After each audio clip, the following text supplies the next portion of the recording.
ابو لہب جب پیارے آقا علیہ الصلوۃ والسلام نے اسلام کی دعوت دی تو اس بدبخت نے آقا علیہ الصلوۃ والسلام کی شان میں گستاخی کی، اور یعنی کہ جیسے ہم کسی کو بولیں تو تباہ ہو جا، تب اللہ کا تو تباہی ہے تیرے لیے، ابو لہب نے یہ بکواس کی، گستاخی ابو لہب نے کی ہے، اور اس گستاخ کو جواب اللہ تعالیٰ دے رہا ہے۔ کیسے؟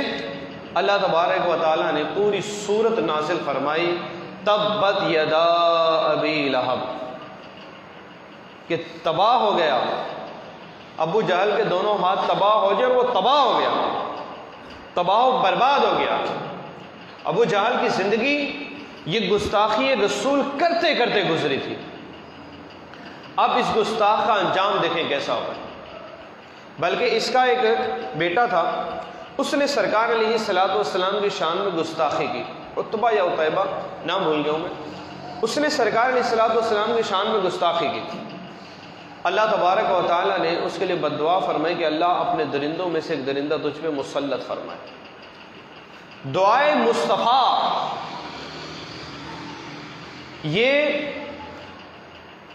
اس کا جو خوف تھا کہ اگر پیارے آقا علیہ الصلوۃ والسلام نے کسی کے لیے بد دعا فرما دی تو اس کا خوف دشمن بھی کھاتا تھا کہ ان کی زبان سے جو نکلتا ہے وہ پورا ہو کے رہتا ہے۔ ابو لہب جس کی مذمت میں قرآن کی پوری سورت نازل ہوئی ہے، اس ابو لہب نے جب یہ دعا میرے آقا علیہ الصلوۃ والسلام کی زبان سے سنی تو ڈر گیا، خوف زدہ ہو گیا کہ اس زبان سے جو نکلا ہے کبھی غلط نہیں ہوا، جو اس زبان سے نکلتا ہے اللہ ویسے ہی فرماتا ہے۔ اب ڈر گیا اور اپنے بیٹے کو باہر ہی نہیں بھیجا۔ لوگوں نے ملامت کی ابو لہب شرم کر کہ ایک طرف تو ان کو مانتا نہیں ہے، دوسری طرف ان کی دعا کی وجہ سے جو ہے وہ اپنے بیٹے کو باہر نہیں بھیج رہا، لوگوں میں ضلالت ہو رہی ہے، رسوائی ہو رہی ہے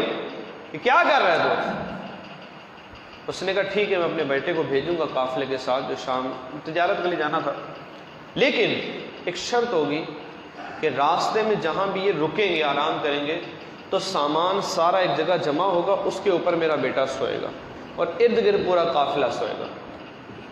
ٹھیک ہے قبول ہے۔ چنانچہ یہ روانہ ہوئے، جب یہ روانہ ہوئے تو اسی طریقے پر عمل ہوتا رہا، یہاں تک کہ ایک مقام پر پہنچے، رات کا وقت تھا، سارا سامان جمع کیا گیا، ابو لہب کے بیٹے کو اس کے اوپر رکھا گیا، ارد گرد سب لوگ سو گئے، ایک شیر آیا اور آ کر جو جس طرف سے وہ آیا ادھر جو سویا ہوا تھا اس کے منہ کو آگے سونگا، گویا وہ سونگ رہا تھا کہ گستاخ رسول کی بدبو کہاں سے آ رہی ہے، اسے گستاخ رسول کی گویا بدبو آ رہی تھی، اس نے سونگا چھوڑ دیا، دوسرے کو سونگا چھوڑ دیا، یوں سونگتے سونگتے وہاں کے لوگوں کو سونگا نظر نہ آیا، اس کے بعد جمپ مار کے سامان کے اوپر چڑھا، اس کو جا کر بھی سونگا، وہاں سے گستاخ رسول کی گٹر سے بھی گندی بدبو آ رہی تھی، اس شیر نے وہیں پر اس کو حملہ کیا، اس سے پہلے کہ لوگ جاگتے اس کو چیر پھاڑ کر قتل کر کے دوبارہ جنگل میں جا چکا۔ اس شیر نے بھی ایک بات بتا دی کہ گستاخ رسول یہ ہمدردی کا حقدار نہیں ہے، یہ رحمت کا حقدار نہیں ہے۔ گستاخ رسول کے لیے اللہ تبارک و تعالیٰ کا فیصلہ ہے کہ گستاخ رسول کی دشمنی ہی کرنی ہے، اور حسب قدرت حسب استطاعت اس کے ساتھ دشمنی کرنی ہے۔ یہ بہت وسیع جملہ ہے کہ حسب قدرت حسب استطاعت اس سے دشمنی والا معاملہ کرنا۔ اب یہ جو ابو لہب کا بیٹا تھا یہ تو ہو گیا تباہ،